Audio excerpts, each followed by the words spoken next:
Hi. Um, um, Welcome to the last session of the training. So this is a review session with regards to the human resource management. Sorry, we had some issues with audio.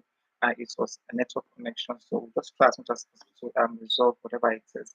Then we went ahead with having a conversation on all that we've discussed thus far. So we considered human resource management in details. In case you're just joining, so in case we considered human resource management in details. Um, from all through this week, we started off with I'll just take a rundown again, and just once I do the rundown, I'll just move straight to where I was before we had such incidents. Okay, so we considered the scope, the entire scope of human resource management, where we talked about introduction to human resource management.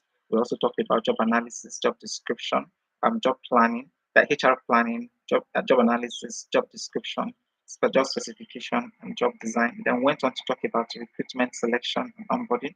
We also considered learning, training, and development. Then, of course, at the end of the session, we're going to be talking about the labor law, Nigerian labor law. So now, I already started out talking about human resource management, discussing about the definitions of human resource management, where we two key definitions where we anchored on. We started off with the Wendell French definition of human resource management and considered it as against the Stephen Robbins aspect of human resource management. So Wendell French was saying that he refers to human resource management as the philosophy, policies, procedures, and practices related to human resource management. Why? Stephen Robbins focused on the acquisition, development, and motivation, as well as the maintenance of human resource management. And if we bring the two definitions together, it helps us to understand that human resource management consists of the policies, procedures, philosophies, and practices that have been that are brought together in order to effectively manage the talents that are acquired, developed, and motivated, and also maintained for an organization. So if we bring those two together, that's the definition we're going to be getting as a robust definition of human resource management.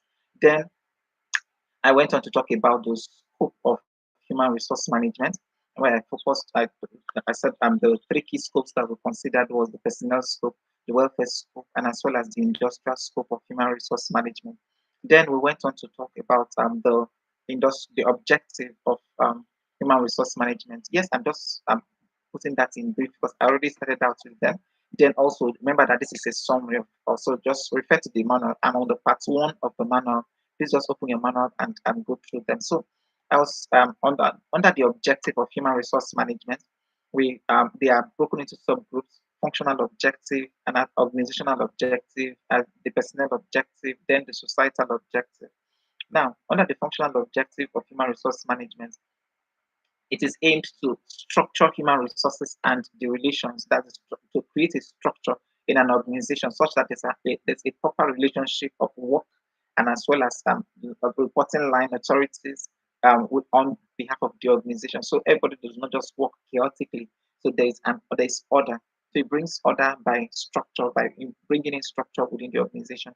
Then it also ensures that the potentials of the workforce are properly harnessed to the benefit of the organization as well as the employees themselves. Under the organizational, under that's I just talked about the organizational structure now, the organizational objective. But under the functional objective, it maintains the human resource management as it causes the human resource management to align human resources to the objective of the organization. Then it also maximizes the potentials of human resources. Then for the personnel objective, it ensures that uh, the personnel get adequate compensation for the contributions that they make towards the growth of the organization. It also helps them with creating work-life balance. I'm just taking just a few of the objectives. Of course, there are very much more other list of objectives under them. Then for the societal objective, it helps to um, ensure there's ethics and social balance within the organization. So it manages the ethics, additional ethics, and also the social balance and within the organization. Then also ensures that there's everything that is done is within the legal framework of manpower management. Then afterwards, we proceeded to talk about functions of human resource management. Well, we considered it in two different functions, so the managerial functions of human resource management and as well as the operative function of human resource management. So under the managerial function, we considered human resource management to focus on planning. So human resource management focuses on planning, organizing, directing, and controlling. So these are the functional objective of human resource management. So we will say that the HRM department practically is created to plan for human resource management, to organize human resources within the organization, to direct human resources within the organization. Now, and control human resources within the organization. Also, when we make reference to direct and control, so it's clear through the job description, so you know what you're to do, right? You have a directive on what to do as a human resource, as an employee of the organization. So who provides that directive? It is the human resource department that provides it through their job description, the responsibilities that is allotted to each person. Then I'm talking about the control. It provides that reporting line. So everybody does not just operate chaotically. You know the reporting line. You don't just go ahead and do what you want to do. So you follow due procedures. So that's why human resource management department was instituted in the first instance to ensure that everything works smoothly, and of course there's no chaos within the workspace. Okay, then the under the operative function, so the human resource management that employs, it develops, it compensates, and then it maintains industrial relations, and as well as record keeping and personnel planning. So these are the things that human resource management um, does. So now we went on to talk about the importance of human resource management as well. Then finally, we focused on personnel management. So let's just move on to personnel management. We'll consider them as against human resource management. So personnel management is the process of planning, organizing, compensating, that's integrating, and as well as maintaining people for the purpose of contributing to organizational goal and organizational growth, both individual growth and societal growth. So that's what personnel management is all about. We have our manual, so we're not going to be going into details, but all this has been considered earlier. Our main function will be in the Nigerian Labour Law. Just running through all of this. They will consider the difference between the personnel management and as well as the human resource management.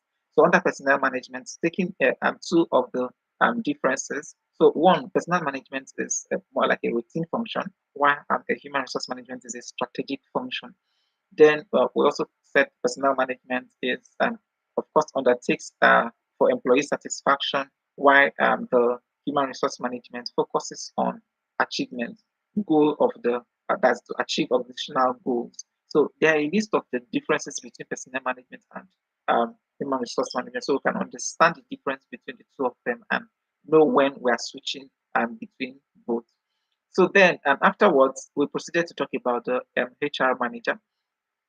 So the HR manager is the one who heads the HR department, of course. That's in a nutshell. The HR manager is one who heads the department of, and the role of the HR manager includes to that's a moral role to provide moral within the workspace. Then that's a middleman who will always mediate between the organization and the workforce. Then, of course, a change agent when there's a change is required to be implemented or introduced to the organization. It's spearheaded by the HR manager. Then counseling, of course, counsels the workforce and ensures that everybody is in line and is able to function effectively and efficiently on whatever it is that has been assigned to them. Then talk about mediating. So they will always settle disputes between conflicting parties within the organization. Okay, that said, we went on also to talk about the challenges of human resource management after we have discussed about the HR manager and their roles.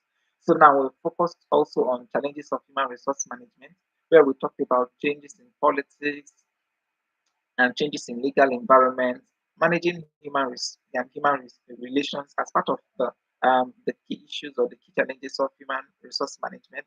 Then the advancement in technology, because technology is constantly evolving and coming up. So it's also threatening some job functions of of the human populace, where some jobs are being overtaken by technology.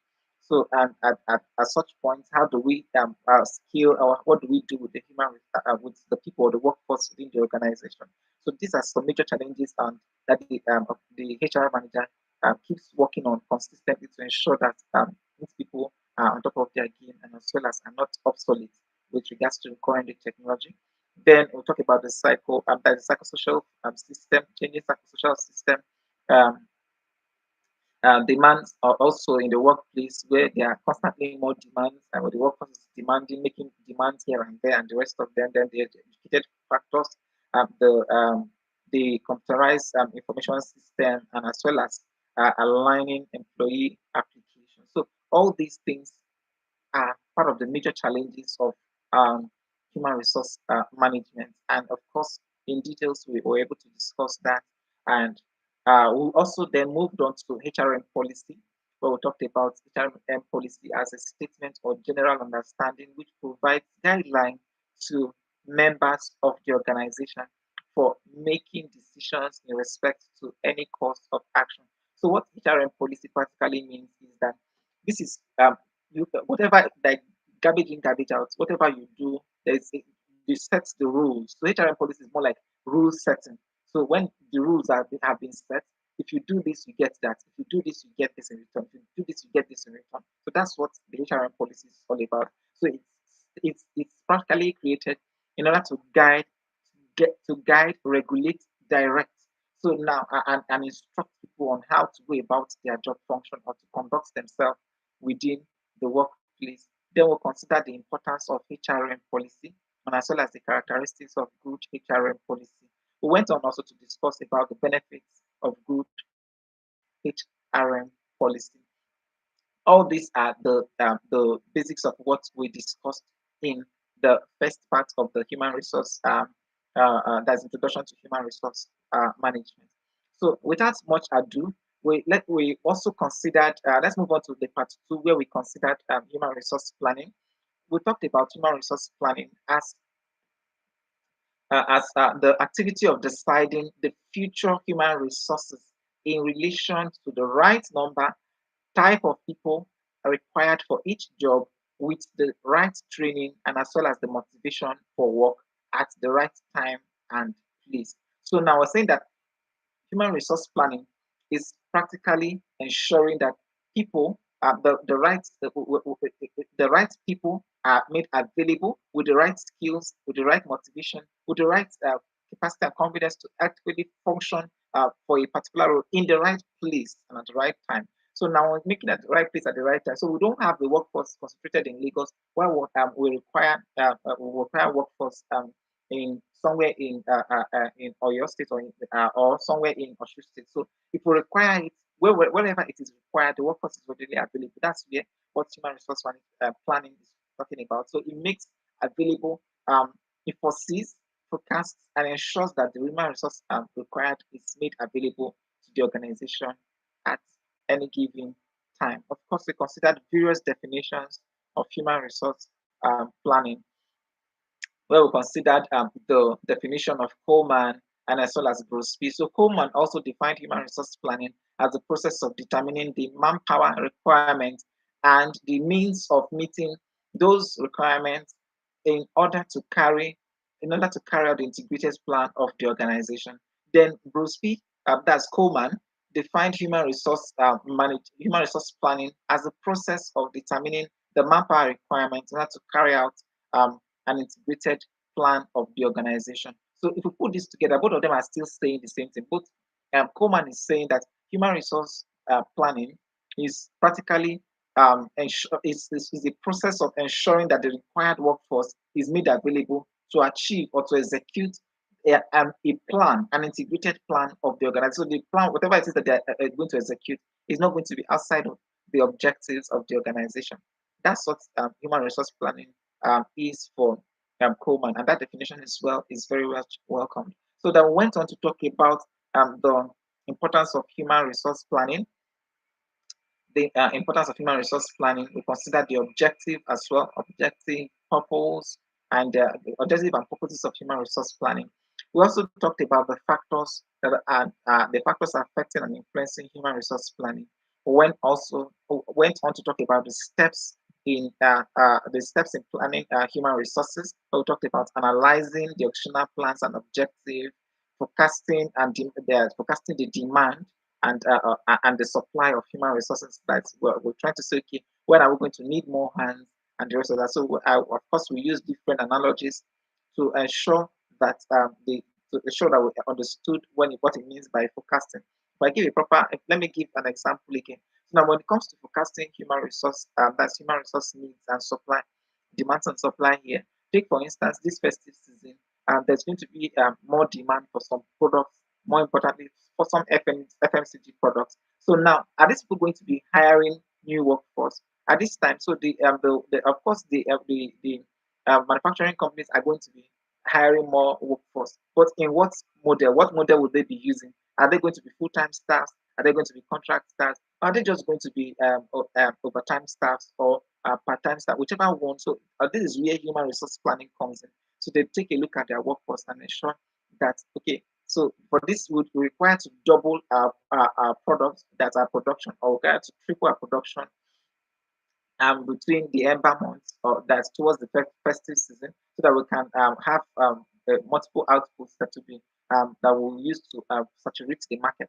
So now in that instance, what are we going to be doing? So the HR manager works with the management to ascertain the ideal model that is going to be adopted in order to meet that supply. And of course, if it's going to be a permanent model, remember after the festive season, which is January, would those workforce that are the new workforce that was hired to manage that pressure at that time, would they still be relevant, or would they still be would they still be needed for that job role for that job function? Of course, because um, this is a seasonal task, of means that they're going to be redundant afterwards. So definitely the best plan is going to be on the part-time basis, like on a part-time on a contract basis, where they just work for 3 months and the contract will then be over. So I think that is that. Then also went on to talk about estimating manpower gaps as well as matching demands and supply. These are the benefits and importance of human resource. That's the steps I mean up to human resource planning. So now I will also considered corporate planning and human resource planning process. Then we went on to talk about time frame and definition that is of the future. Then the interest of human resource planning. So all these are the things that we considered under human resource planning. So in a nutshell, we're saying that human resource planning is just the activity of forecasting the needs, the future needs. That's the needs of human resource within the organization, even before we get there. That's what human resource planning is all about. So we can just make reference to our manual. So that said, we are running through. Let's move on to the part three. What of course of what we consider. We talked about job analysis, job description, job specification, and the job design. So now let's job analysis, like we said, is the process of studying, collecting information in relation to the operation of and responsibility of a specific job. So now, starting from where we were coming from, we said the HR planning. So HR planning, HR has planned and seen, okay, now we require workforce. So they go ahead to now analyze the job. So what kind of job are these people going to come in to do before we proceed to recruitment? So they analyze the job. After analyzing the job, they get details. So the job analysis is all about collecting information about that particular, that is the job responsibilities and operations that the person or whoever the workforce that is going to be employed would do. Of course, we talked about the sources of job analysis. We also mentioned about the methods of job analysis, then the uses and purposes of job analysis. We concluded on that. Then we went on to talk about the job description, because once the job analysis it has been that's once we have completed we started out on the job analysis, then we can create a description, we can properly describe the job. So now with job analysis, we intend to describe the job. That's why we move on to job description. So the job description practically is the process of recording the duties, responsibilities, and requirements of a particular job. So through job analysis, we create the job description, right? So through job analysis, we come to create the job description by studying that particular role and through the different channels that are available, which you can get details about that job role. So now, when we now have the job description, it helps us to come up with also a job specification. If we know the kind of job that is required, then we are going to now be saying, now what kind of person will fit into this role, what qualities, so that's where job specification comes in, where we begin to talk about the requirements. Is this someone, would we require someone who is very much educated? What level of education is required? Do we require someone that is experienced? What level of experience is required? What kind of characteristics are we looking for? What attributes are we looking for? Etc., etc. So all these form part of the job specification, with regards to that's the human resource management. Afterwards, we went on to talk about job design. So now that we have done our job analysis, job description, and we'll move on to, we also consider job specification, and now we'll move on to job design. So I think that job design is the process of deciding the content of the job, and that is in its duties and responsibilities and methods of carrying out the job. So this is a relationship that should exist between the job holder and the supervisor. So now the job design helps the job holder, whoever it is that's going to be functioning on that role, to understand, okay, this is what they are supposed to be doing. These are their supervisors, these are their subordinates, these are their colleagues, right? So they know the relationship of that particular job. That's what job design helps to do. So each person understands how that job ought to function, and effectively engages with it.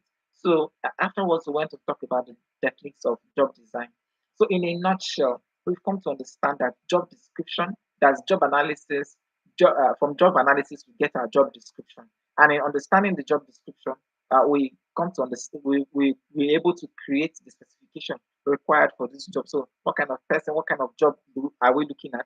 So, now what kind of person is going to execute it, the qualities, the level of experience, etc., that's going to be required to execute that job role. Then finally, we see that the job analysis, that the job design is helps us to establish a relationship around that job, because once we know the job that is to be done, we want to know, okay, who are the subordinates, who does this job relate to it, and the rest of that. So that's what job design helps us to also understand. So that said, moves us straight to the part four. So where we'll be talking about the recruitment, or where we talked about the recruitment, selection, onboarding, that's onboarding and placement. Okay, that said, now let's move ahead. We considered recruitment as a search for prospective employees where that are suitable based on the requirements of a particular job as presented in the job specification of that's of job analysis. Now, recruitment practically is the overall process of identifying, sourcing, screening, shortlisting, interviewing the candidate for a job function or for employment purposes in an organization. That's what recruitment is all about. So we talked about the various sources of recruitment. We discussed that in details, internal and external sources. Then we gave examples to that effect. We went on to talk about selection. Understanding selection to be the process of choosing from the pool of application that we now have, the process of choosing by obtaining and examining information about each applicant and matching them to the job description and the job requirements. So now that's what selection is all about. And so in that selection, we went on to discuss the steps of selection or the steps in selection. We talked about screening, the selection test, interviews, background checks, that's reference checks, and as well as background verification, medical, that's medical examination to ascertain that these people are practically fit for the role. Because some roles require a lot of strenuous activity, a lot of strength, where we don't want people who have certain health conditions to function, of course, but they cannot function effectively well under such stress. Then we also talk about management appraisals and as well as placement. So these are the various steps to selection, also selecting an ideal candidate for a role. We also consider the selection criteria. Then afterwards, we moved on to talk about screening application. Screening, that's applying this a screen to the employees, where we properly screen each of the profiles to ensure that they match what we're looking for. Then we also consider test administration, administering tests to ensure that we each particular candidate practically meets the role. Of course, we talked about various types of selection tests that can be administered. We considered the aptitude test, the psychomotor test, job knowledge test. We considered vocational and interest, that's vocational and interest test, then personality test, and as well as the group discussion test as well. Then we went on to discuss about the interviewing. So we talked about that interview as to refer to a set of structured conversation between the applicant and as well as the interview panel, which aims to critically assess the candidate through questioning the candidates based on the job role that they intend to fill. Then we discussed the various types of interview. We talked about the formal interview, the informal interview, the patterned interview. We also considered the non-directive interview, the depth interview, stress interview, group interview, and panel interview. We went on to also talk about placement. So now we talked about placement, we also talked about induction. So all these helped us to understand the details. So we considered placement as the actual posting of an employee to handle specific job function. So now that the employee has been selected, so they are now placed to function in a specific role. So they know this is their post. This is what they are supposed to do. So when they resume here. That's what, and this is what they are supposed to do, their designation, their clearance level, every single thing is done. Then we talk about the induction. Of course, induction process helps the candidates or the new recruits to familiarize with the work structure, the work environment, the workplace, the work tools as well. But where training is required, they are provided. This is the induction process, and it has its own objective. Of course, it helps to improve the performance of the employee as well as reduce their nervousness in meeting people within the workplace. So they know who to talk to and where there's people within their space and within their environment. Okay, that said, these are the basic things that we considered. So thus far, we've talked about introduction to human resource planning, so human resource management. We talked about human resource planning. We've considered job description, job analysis, job description, job specification, and job design. Then we also considered, we just finished talking about recruitment, selection, placement, and onboarding. Now, we want to be talking about the learning, training, and development, which is the key function of what we discussed that's recently, where we talked about training to be an activity of increasing knowledge, skills, knowledge and skill of the people doing a particular job. So, in a nutshell, if we say we're employing a certain number of people, or we're employing people to do certain things within the organization. So now, what we now do to help them familiarize with the role or to help them understand that job function is called training or skilling. So if they are hired, possibly this is a bakery. If we bring them into the bakery and we teach them or we upskill them on how to manage or to run the bakery machineries and as well as the baking processes procedures. That's training in essence. So if it's let's say if it's an engineering firm where we deal with milling, grinding machines, bake machines, and the rest of that. When the engineers are brought in, so we're showing them real life application about how to use this job role. Some of them are learning this, so they watch their supervisors, they attach to us. So there are different forms of course, we're going to be considering them subsequently. So whatever it is that we do to upskill the skill level and as well as the knowledge and capacity of the workforce ultimately is training within an organization. So that is that. Now, what's the definition? So there's a definition by Dale. Um, defines training as the organized procedure by which the people learn, that's acquire knowledge or skill for a definite purpose. So people acquire certain level of skill, learning knowledge or acquire knowledge for a particular purpose. That is what training is all about. So that's a definition by Dale. Okay, so we also considered the objectives of training, where we talked about training to build employee attitude, cooperation, and loyalty to the organization. We also considered another objective to include equipping new employees with the basic skills to perform on their job role. So that's that. Then went on to consider the needs and the importance of training. Yes, we talked about the needs and the importance of training. where we consider them in different factors. That's under different sections. There's the to match employee satisfaction. There's employee specification with the requirement of the job. Then we also talked about the importance as well as there's organizational viability and transformation process. Then we also considered the technological advances, organizational complexities. All these are the needs and the importance of the of training that we considered. I think that's the previous study that we did. Then we talked about the methods of training. We considered on-the-job training and off-the-job training. These are two key sections where we broke down the training. So now under on-the-job training, we considered job instruction training, vesting training method. Then we talked about the simulation training method and job rotation training method. We talked about the coaching training method. Then we also discussed about the apprenticeship training method. Then afterwards, we went on to talk about the off-the-job training method.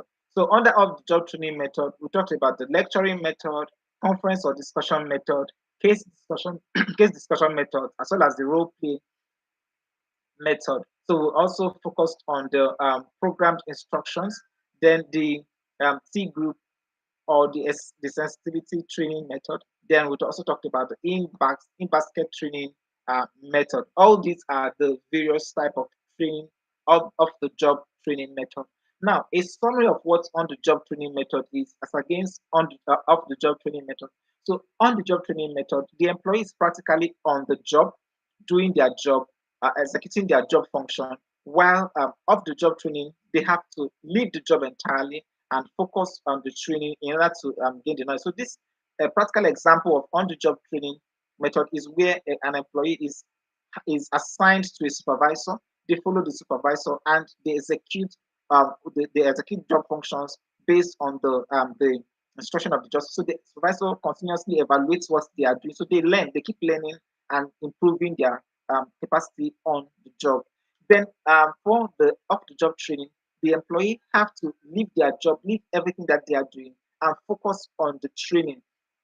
Right? This is where we can say that employees are where people go on course like a 3 months course, a 6 months course, and in order to upskill themselves, so the option approves a 3 months study leave for them or a 6 months study leave for them, and their job is still intact. So they don't have to work. Of course, they're still going to get paid within those time frame. They are studying to come and improve the functions within the organization. So that's some of these courses may include the management courses, or where people take an MBA, like a 6 months or 1 year MBA course in order to improve their functions. Then it could be maybe a technological, like a technological course and a technological advancement course where a certain number of people are sponsored. Sometimes these trainings can also be sponsored, self-sponsored, or sponsored by the organization.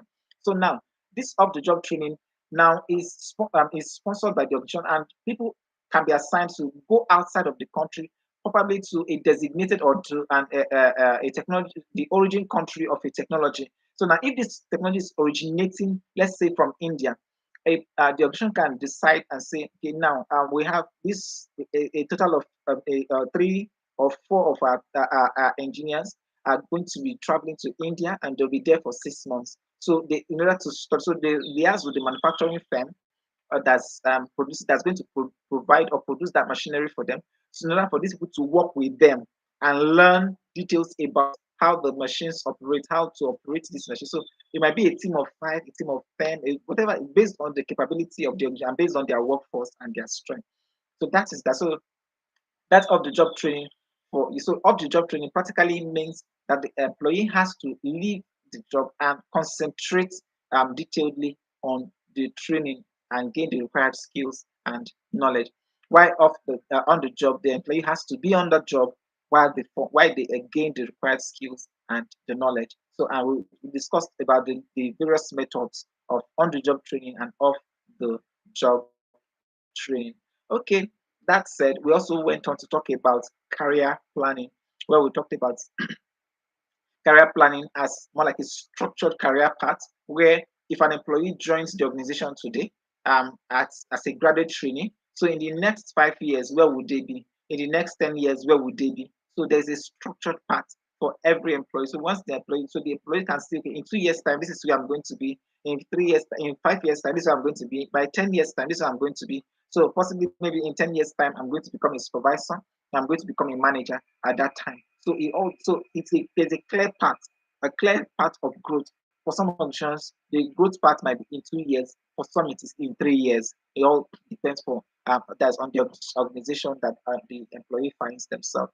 Then we went on to talk about the importance of career planning, where we stated that career planning ultimately attracts that helps to attract more people because once there's a structure, people see the structure and there's adequate compensation. People are always that they always tend to work or are attracted to the organization because they see, oh, take for instance, you have a set of graduates who graduated at a particular time. So and one gets or some of them, a few of them gets a job in a well-structured organization, and some do not. So by the time they see in 3 years or in 5 years, oh, these people have become supervisors or they become team leads. Sorry, they become team leads in 5 years within their. And why these ones are still trying to find their feet or they're still working as still as other entry staff. So it's this the there's it makes the ones who are not in the structured space to begin to gravitate towards the one that to begin to gravitate to organizations that have structure. Everyone wants to work with organizations who have structure. So this is why the HR personnel is that this right this is very much important why the HR personnel is supposed to support the organization to create a proper structure, a proper growth path for the organization. So that's practically what this thing is all about. So in those details, we went on to talk about the steps in career planning, where we talked about some the self-assessments to help with growth, individual assessment. So each individual within the workspace can grow. So it's not like you're just expecting promotion and you're not preparing yourself for promotion. You're not improving on the job. You're not because by the time each individual within the workspace assesses themselves, assesses their contribution, they can see, oh, this is what is required of you. You have to hit at least 80% before you can start dreaming of promotion, or you have to hit at least 70% of your all your KPI before you can start dreaming of promotion. So it's not like because you have stayed 2 years that 2 years without contributing anything significant to the organization and you are looking for promotion, you just remain there. So that self-assessment help them to prepare ahead. So such that even when the promotion now comes, they are competent enough to function effectively well on the new role because with promotion comes more responsibilities. That said, we also considered another aspect with research and on careers, right? Of course, and also set career objective. Then we talked about learning and improving on skills. Of course, their job profiles as well. So with all this and more, we discussed as the steps to career planning.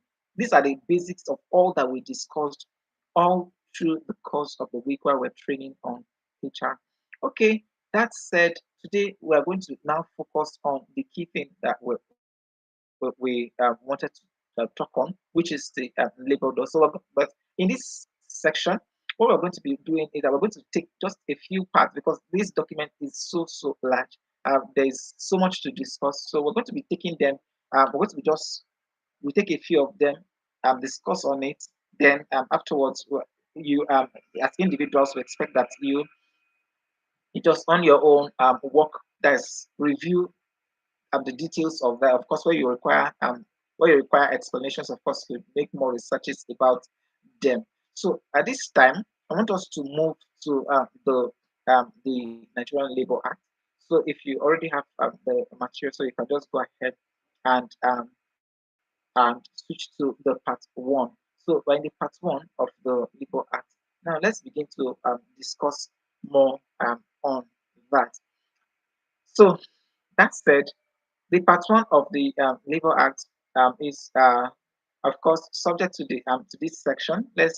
I'm on the section one, section one, subsection one. Then I'll have subsection A and B there. I'm going to be reading this subsection A and B. It says that the wages of the workers shall in all contracts be made payable in legal tender and not otherwise. So I'm just going to be explaining some of these in this basically going to be explaining what this would practically implies for an organization. Okay, so now this practically means that if an employee works for an organization, they have to be paid with the legal tender of every country, right? That is the legal tender, approved legal tender. So if take for instance, if somebody is working in a farm, um, the employer, which is the owner of the farm, will not say, okay, because you worked in a farm, let's say you worked in a poultry farm. So the employer will not just say because this employee worked in a poultry farm, okay, and they are just going to reward them with 20 beds this month, and maybe next why maybe their salary is let's say 20,000, or yes 20,000, and because they paid them the 20,000 the first month, they paid 20,000 the second month, and maybe by the third month they had some issues with sales. So the employer cannot just make any decision or saying, okay, since the salary is 20,000 naira, so this is what we're going to be doing. We're going to give you five birds, five poultry beds. Go and sell them and collect your money. Or you can. That's more like an equivalent of the 20,000 naira. So the Labor Act forbids or restrains the employer from undertaking activities as this. So the employer is bound by law to compensate such worker with legal tender and nothing less than that.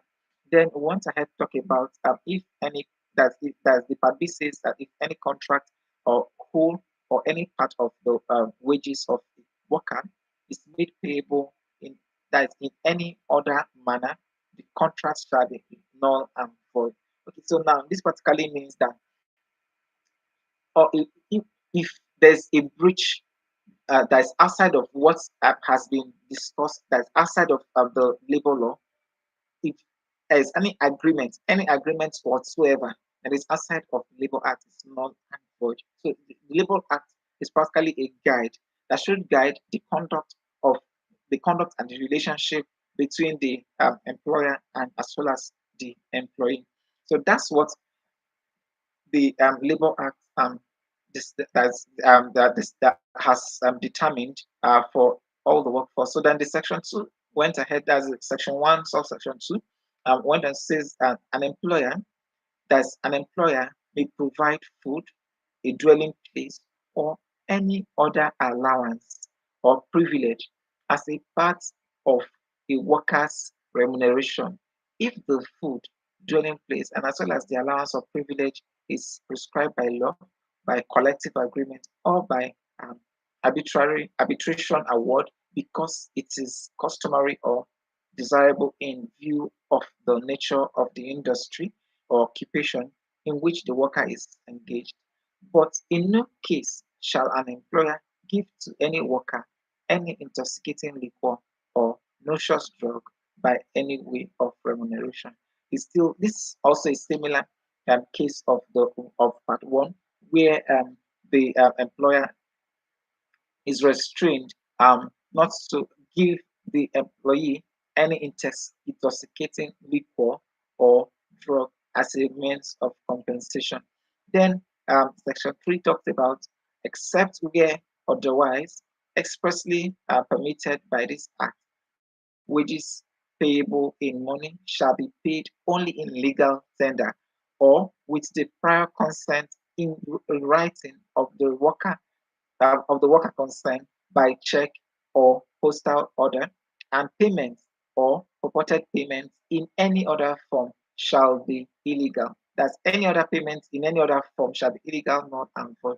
So it means that if there's going to be a change, then maybe if there's going to be a payment either by check or by portal order, it means that it has to be by a written consent. So if the employee practically knows that's on a as by contract. Of course, where in their contract they already know. So in their contracts, the mode of payment is already stated. It is clear. Okay, this is how the employee is going to be paid, and this is how this is in what means at what time they are going to be paid. So it's not like today they are the employee is paid with maybe it's paid in legal tender, and tomorrow next month they are paid with another form. So that's what the law forbids. If not, if you can imagine, without the existence of laws like this, there's going to be a chaotic space where people just do whatever it is. Maybe employees come work for them, and then at the end of the day, the employer can say, okay, I'm just going to prepare a meal and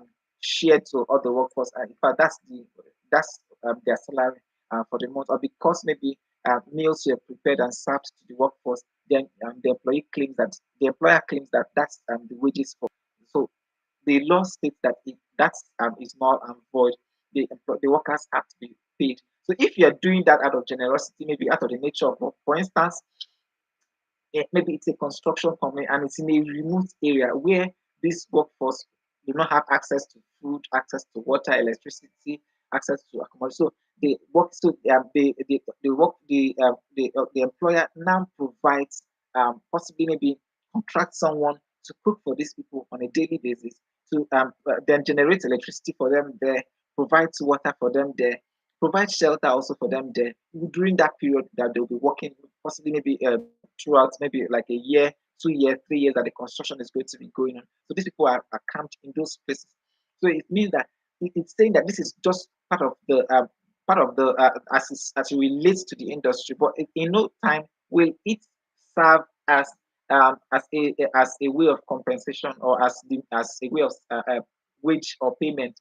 Of course, this can form as part of the as this cannot be a part of the wages of the worker. That's what the law is stating here very clearly and categorically, that employers do not have the right to take laws into their hand and say, okay, I'm going to be spending the money for your salary for you by providing food, water, electricity, shelter for you within. So the employees have the prerogative to do that for themselves and by themselves, except of course, there's no exception to that. So now let's go on to talk about this section. That's number two, item two on the law. It says no employer shall impose in any contract of for the employment of any worker or any terms as to the place at which or the manner in which the person with whom any wage is paid to the worker are to be expended, and every contract between an employer and a worker containing any such term shall be illegal, null and void. Okay, what this section two also is aims to emphasize on here is that if the employer pays an employee or pays a worker for a job done, they have no right to tell them where to spend the money or say, okay, maybe let's say the employer uh, uh, have let's say a shopping mall. So it mandates the workforce to go to the shopping mall only to buy from the shopping mall. The law states clearly that the employer has no right to mandate the employees or the worker to buy from anyone or to shop from anyone with regards to their needs based on the payment that was made by the employer. So at no point would the employee be constrained or the worker be constrained on who to or on what to spend the money on and on who to buy from. So that's what. So there's complete liberty for the workforce, of course. So you can imagine this without this law. Of course, things like this will always sprout up where we have um, where there could be there's for possible where there are possibilities where employers can say, okay, you can the money that was paid to you, you are going to be spending it in so place or on so thing. So the employer has no right whatsoever to tell the employee what to do with the money that they have earned. That's what this place is saying. Then the three is saying that the wages shall not be paid to the worker on the premises that is in premises used for the sales of intoxicating liquor or for the resale of goods, and except in the case of a worker employed on that premise. Now, this is practically this section three focuses on where employers give goods, or maybe let's say it's a manufacturing company and it's okay during the time of salary, so they just bundle some goods and give them out to the worker and say this is for you, sell it, and whatever is there that's meant to be your salary. That's not the labor act prohibits that. that you the of course the compensation, the payment, the wages of the worker has to be in legal tender. The wages of the worker has to be in legal tender and nothing otherwise. So they're not giving any form of that's raw material or whatever it is to go and in order next to exchange for their labor. Now, this is also creating also a first spot for, let's say, people who, if the job, this is a contract on sell this whatever you sell from them, that's so then that is a different thing. Take for instance, maybe let's say in real estate where the it is based on commission, so there's practically no salary to it. So the workforce that is employed, there's a proper contract. So it was properly contract and written down and signed, where the workforce knows, okay, that when, by the time the whatever sales that they make, this is the commission. And so this that's a side of it.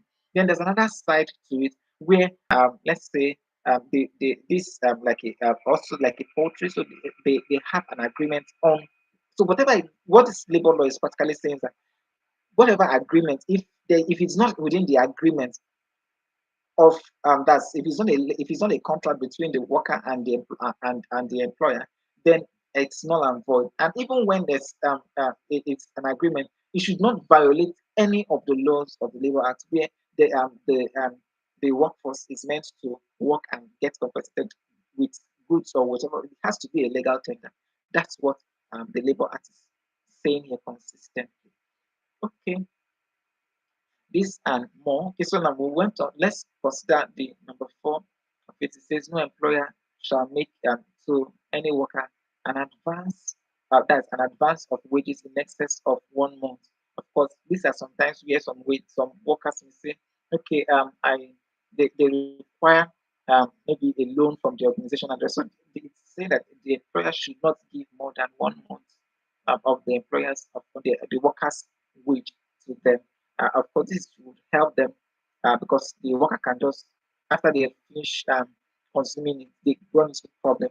Then that is one. Secondly, this is also to avoid cases of work that is employee slavery, where some employer goes ahead to um, grant their workers like 2 years or 3 years pay upfront. So it's saying that it's not acceptable.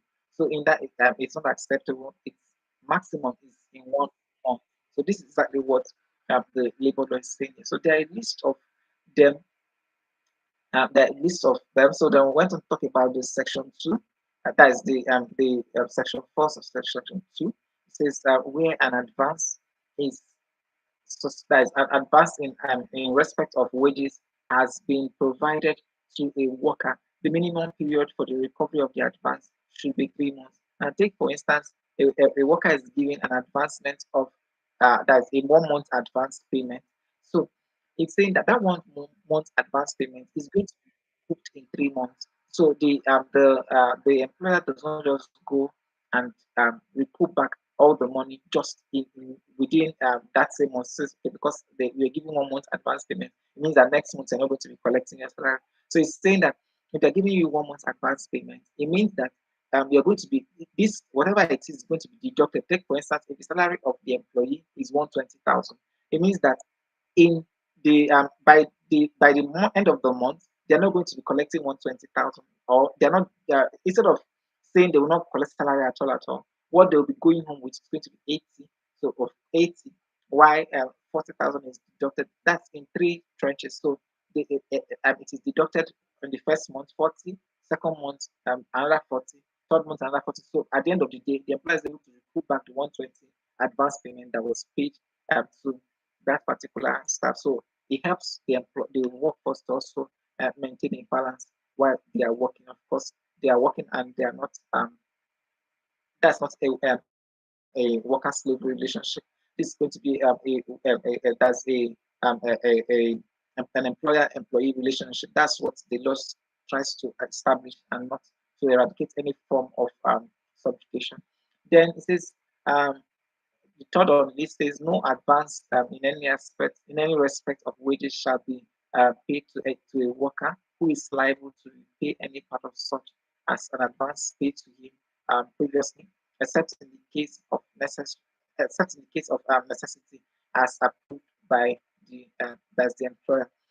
So now, if there's an advance that has been that has been paid to a worker in in any form, it says as long as so that advance, whatever advance it is, that the such advance in the first instance should not be paid to any worker in any in any instance at all, except in the case of necessity. So if it is not a necessity, so it means that before an advance is paid to any worker, then it has to be a necessity. That's what this is focusing on. Then the fourth item says that no employer shall make any deduction by way of discount, interest, or any similar charge on account of any advance of wages paid to a worker in anticipation of the regular period of payment of wages.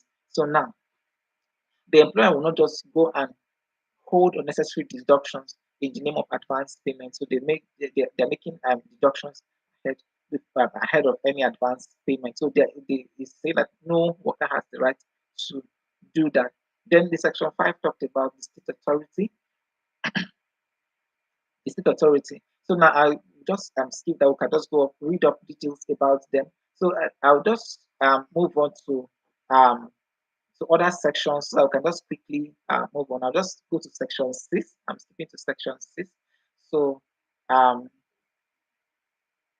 section 6 of the label here. Okay, section 7, sorry. I'm in section 7 of the label. And so we just go there and have a conversation about them. I'm skipping some sections.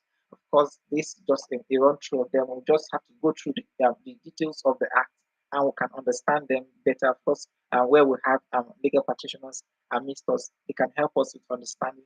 Just to throw some highlights, that's what we are doing here today.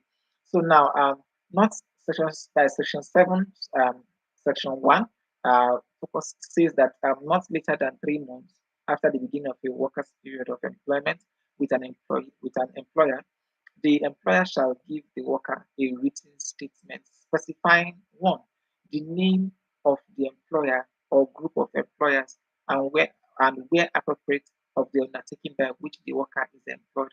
So such that this is saying that this is for workforce. So a worker is not just employed and they don't even know who they are working for, but they're just working.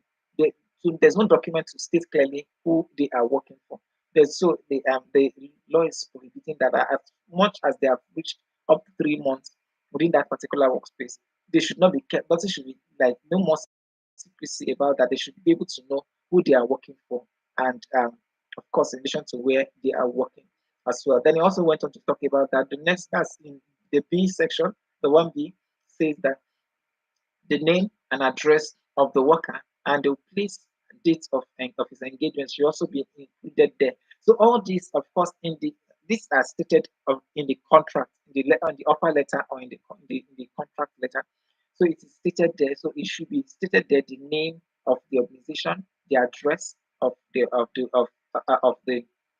that is okay, the name of the worker, I mean, sorry, the name of the worker, and as well as the address of the worker and the place and date of his engagement. So the name of the worker is to be on that offer letter. The address of the worker is to be on that offer letter. So it is properly addressed to that worker.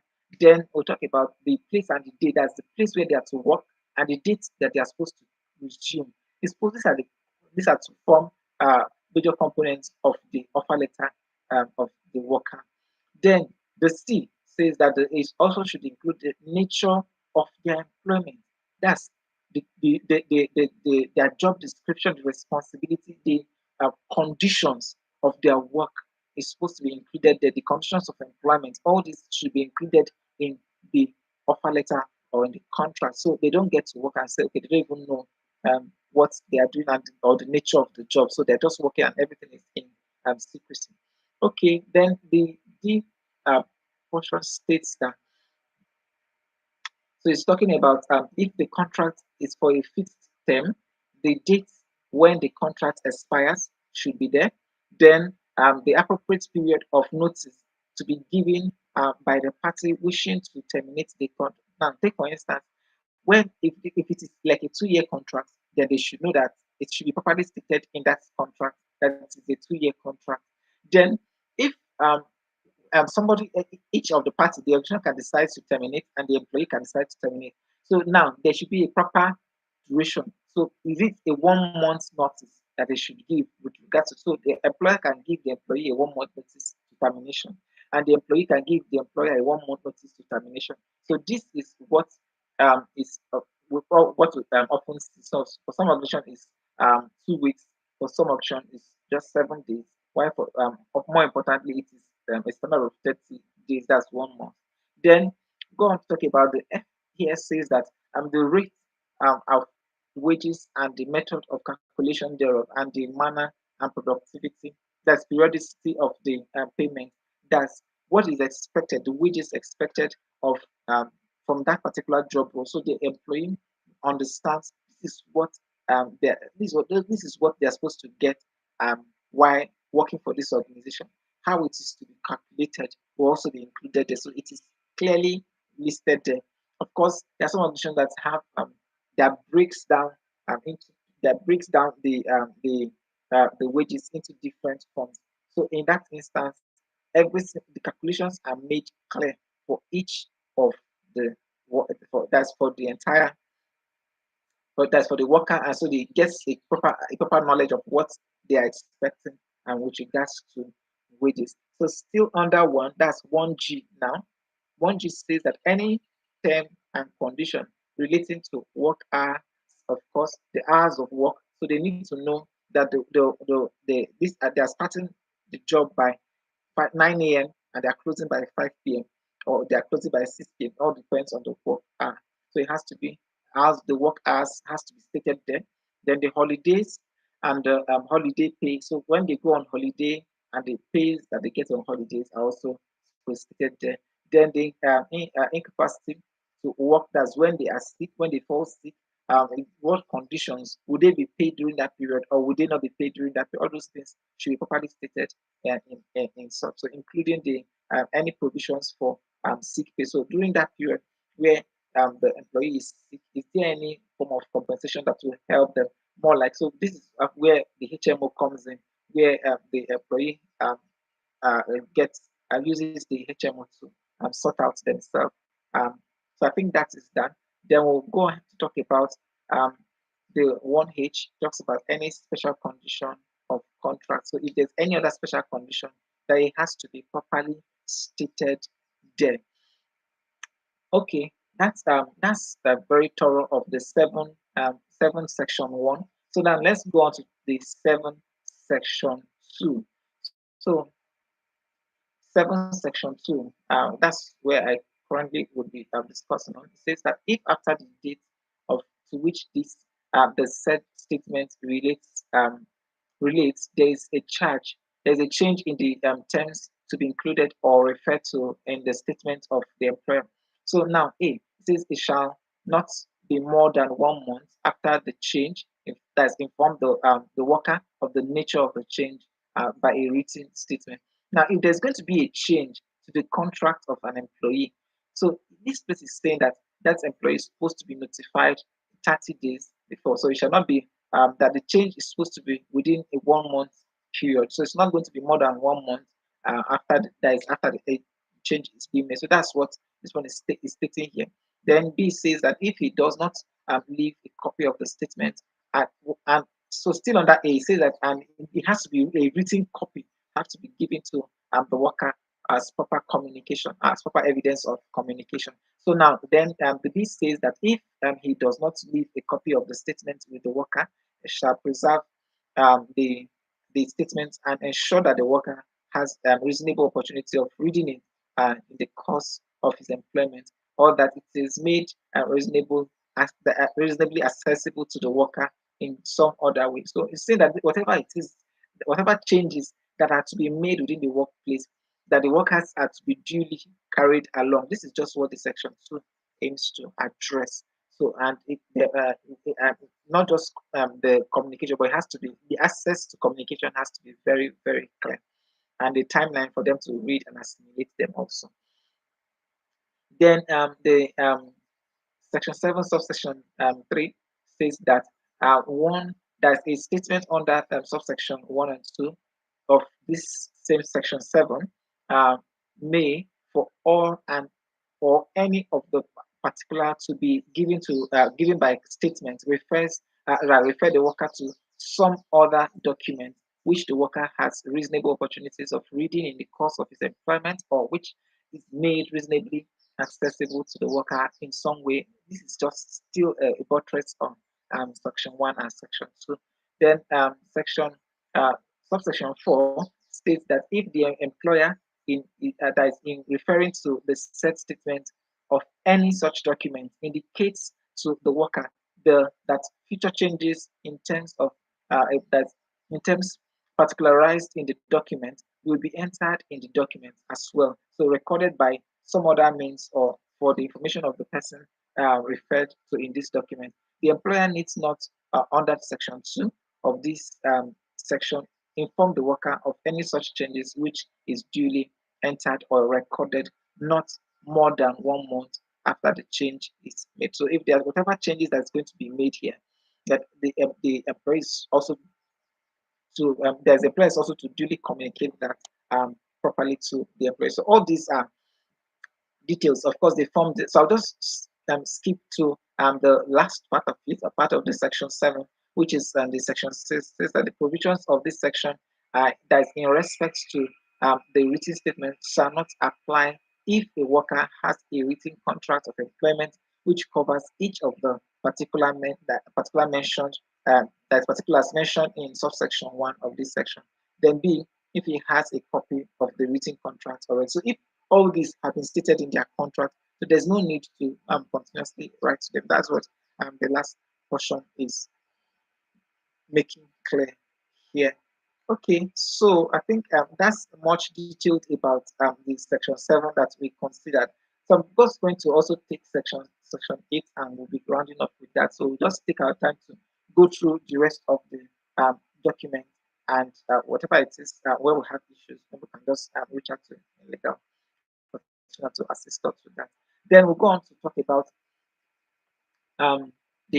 that's the section 8. It says every worker who enters into a contract shall be medically examined by a registered medical professional at the expense of the employer. Now that's section 8, subsection 1. It says that if before an employee is engaged, there have to be medicals conducted by the employer, right? So the employer has to take responsibility conducting medicals and ascertaining the fact that this employee is fit to work on the job that's on a particular or a given role. Then section 2 says that the state authority may by order exempt for the requirements of medical examination workers entering into contracts for one employment in agricultural undertaking, or not employing more than a limited number of workers. That's limiting such number. There's a limited number. Now this is exempting. Section 2 is exempting people undertaking agricultural work.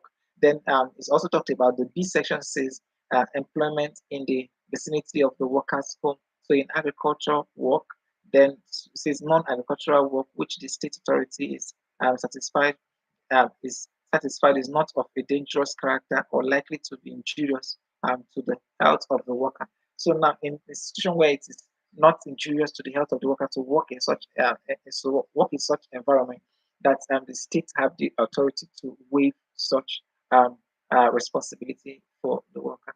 Okay, I think that's it.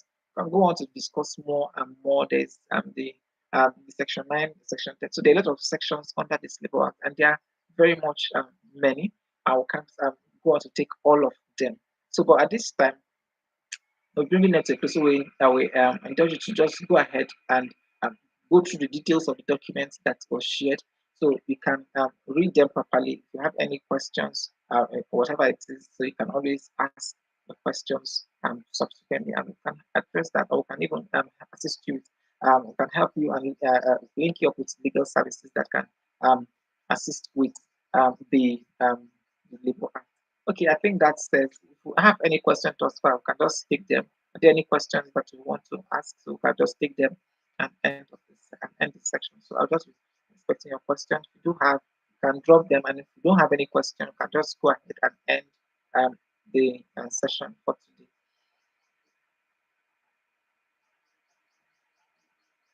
Is there any question? Okay, so I presume there are no questions. Thank you for your